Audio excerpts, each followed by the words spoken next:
አፍሪካዊው ቼጉቬራ አንድ ቀን ይላሉ አንድ ወዳጁ አንድ ቀን ስለ ቼጉቬራ ረጅም ሰዓት አወራንና ቼ በ39 ዓመቱ ተገደለ እኔ ግን እዛም ደርስ አይመስለኝም አለኝ ይላሉ እንደገመተውም በ37 ዓመቱ ተገደለ ቡርኪና ፋሶ ከፈረንሳይ ቀኝ ተገዥነት በ1952 ነፃ ከወጣች በኋላ በ17 ዓመታት ጊዜ ውስጥ እስከ ቶማስ ሳንካራ ድረስ ማለት ነው 4 ጊዜ መፈንቅለ መንግስት ተከናውኖባታል ህዝቧ በድህነት የሚኖር ማዕድኖቿና ለመሬቷን ለመጠቀም ያልቻለች ሀገር ነበረች ቶማስ ሳንካራ ስልጣን ሲይዝ ስራውን የጀመረው የሀገሪቱን ስም በመለወጥ ነበር ቅኝ ገዢዎች ያወጡላትን አፐር ቮልታ የሚባለውን ስሟን ከሁለቱ ጎሳ ቋንቋዎች በተውጣጡ ቃላት ቡርኪና ፋሶ እንድትባል ወሰነላት ቡርኪና ፋሶ ማለት የተከበረ ሰው ምድር እንደማለት ነው ቶማስ ገና ስልጣኑን ሲረከብ ከድህነታችን እንነሳ እርዳታና ልመናን ከአመሯችን እናጥፋ በቀን 2 ጊዜ የሚበላ ምግብ በቀን 10 ሊትር የመጠጥ ውሃ የሚል ግብ አልሞ ቀበቶውን ሰቀሰቀ ቀዩን መለዮውንም ጫና ሻምበል ቶማስ ሳንካራ የፕሬዝዳንትነት ስልጣን ሲይዝ 33 ዓመት ይሆነዋል ቶማስ ሳንካራ ሰው አቅራቢ ያቀረበውን ሰው የማይጠረጥር ከዝቅተኛው የሀገሩ ህዝብ ጋር በቀላሉ መደባለቅ የሚችል ነበር እያሉ ያስታውሱታል ለገንዘብ የማይስገበገብ በቂውን ብቻ ካገኘ የሚበቃው ነበርም ይሉታል ፕሬዝዳንት ከሆነ በኋላ ደሞዙ በወር 450 የአሜሪካን ዶላር ነው የግል ንብረቶቹ አንድ አሮጌ ትንሽ መኪና አንድ ብስክሌት 3 ጊታሮች አንድ የበረዶ ቤቱ የተሰበረ ማቀዝቀዣ አልጋና ቁም ሳጥኑ አሮጌ ወንበሮች ብቻ ናቸው ቤሳቤስቲን በሀገርም ሆነ በውጭ ባንኮች አላስቀመጠም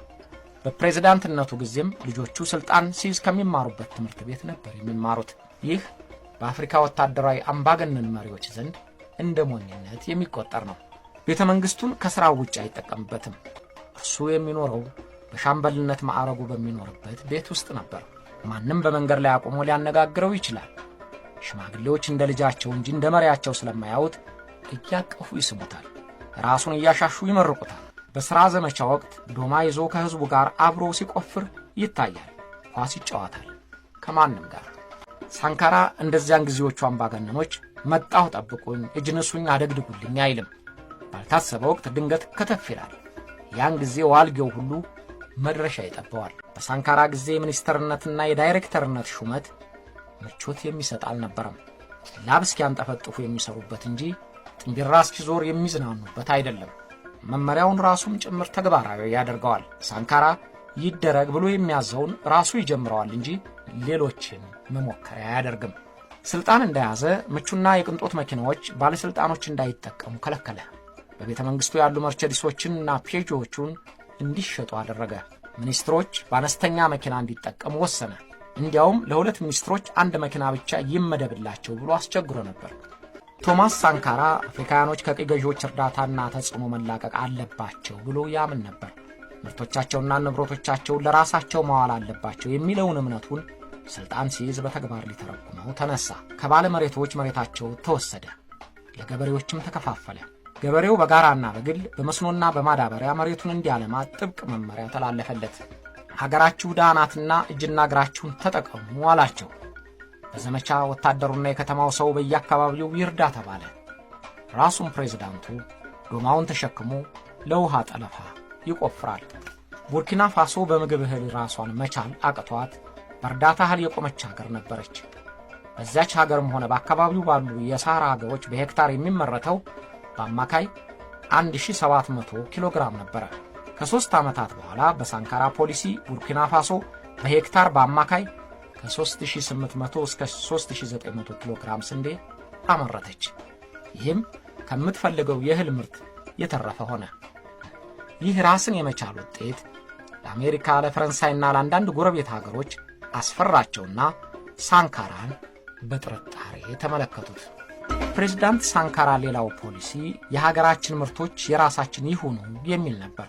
በራስ ምርት መኩራትን በህዝቡ ስሜት ለመቅረጽ ተነሳ በተገኘው ከፍተኛ የጥጥ ምርት የጨርቃ ጨርቅ ኢንዱስትሪዎች ምርታቸውን አሳደጉ ያን ጊዜ ከዚህ በኋላ አለ ፕሬዝዳንት ሳንካራ የምንለብሰው የምንጫማው የሀገራችን ምርት ብቻ መሆን አለበት አለና ሚኒስትርም ሆነ ሹም ገበሬም ሆነ ሰራተኛ በሀገር የተመረተውን ጨርቅ እንዲለብሱ ተነገራቸው። የዚህን በራስ ምርት መተማመን ጠቃሚነት አዲስ አበባ ተደርጎ በነበረው የአፍሪካ አንድነት ድርጅት የመሪዎች ስብሰባ ላይም ተገኝቶ ለመሪዎቹ ሊያስገነዝባቸው ሞክሯል። ግን ሳቁለት እንጂ አልሰሙትም። መሬታችን ለም ነው።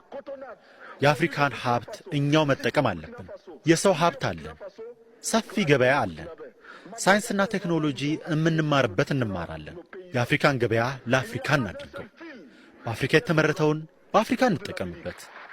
እኛ በቡርኪና ፋሶ የተመረተ ለብሰን ነው እዚህ የመጣ ነው። ቡርኪና ፋሶ ተመርቶ እዚያው የተሰፋውን ሕዝባችን ይለብሳል። እኔና የልኡካን ቡድኑ የለበስነው አንዲትም ክር ከአውሮፓ ወይም ከአሜሪካ መጥቶ የተሠራ አይደለም፣ በእኛው የተሠራ ነው። እዚህ የፋሽን ሾው ለማሳየት አይደለም የመጣሁት፣ ግን እንደ አፍሪካውያን መኖር እንዳለብን ለመግለጽ ነው። እንዲህ ማድረግ በነጻነት ለመኖር ብቸኛው መንገድ ነው።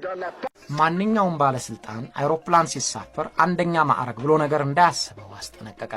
በአነስተኛው ማዕረግ መሄድ ግዳጃቸው ነው አላቸው። በዚህ ጉዳይ ላይ እስከ ዛሬ ድረስ የሚጠቀስለት ንግግር አለው። በመጨረሻው ማዕረግ ብትሳፈሩም አይሮፕላኑ ሲነሳ እናንተም ትነሳላችሁ፣ ሲያርፍም ማረፋችሁ አይቀርም።